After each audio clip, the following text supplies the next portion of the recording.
A Minnesota dentist's killing of Zimbabwe's Cecil the lion just outside a national wildlife preserve has unleashed death threats and a global firestorm of hate messages on social media.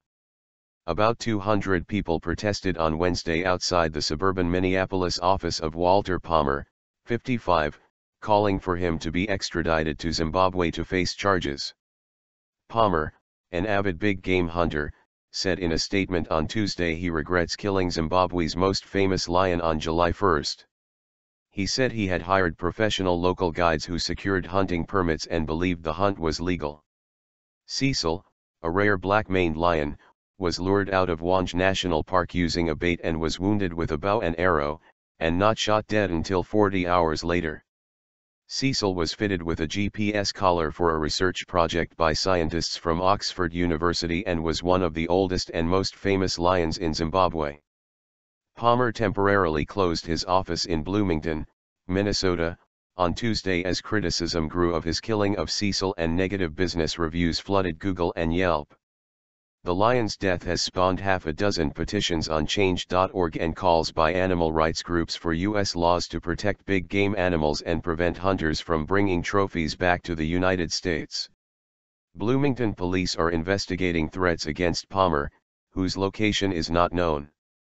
Because many of the threats were made online, police are having difficulty determining their origins and credibility. A small memorial of stuffed animals stood in the entry door to the building that houses Palmer's dental practice.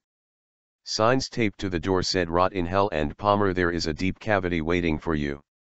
Demonstrators called for Palmer's arrest and asked people not to use his dental practice.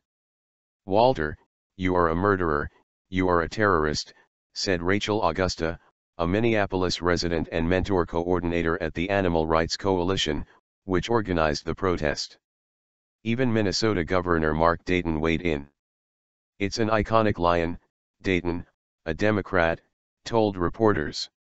"To lure the animal out of the preserve, I don't understand how anybody thinks that's a sport.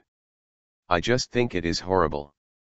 Palmer, who has not been charged, has been under official scrutiny for his hunting in the past.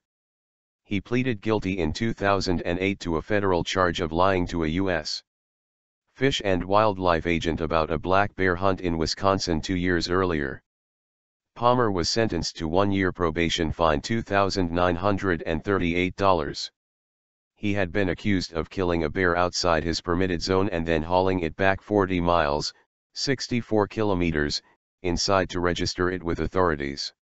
In a letter to patients reported by WCCO Radio, he apologized for killing the well-known lion. "I don't often talk about hunting with my patients because it can be a divisive and emotionally charged topic," he said in the letter to patients. "I understand and respect that not everyone shares the same views on hunting." The U.S. Fish and Wildlife Service is investigating whether any U.S. laws were violated in the lion's killing and will assist Zimbabwe officials, said spokeswoman Vanessa Kaufman.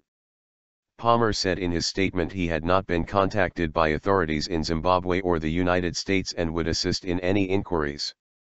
A spokesman for the U.S. Attorney's Office in Minnesota declined to comment. The attorney who represented Palmer in his Wisconsin case could not be reached immediately for comment.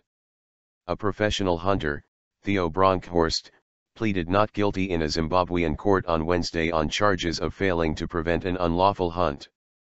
Even U.S. comedian Jimmy Kimmel weighed in on the lion hunt. "I am honestly curious to know why a human being would feel compelled to do that. How is that fun?" Kimmel said on Tuesday night on his network television show. Cecil is believed to have been killed July 1 and his carcass discovered days later.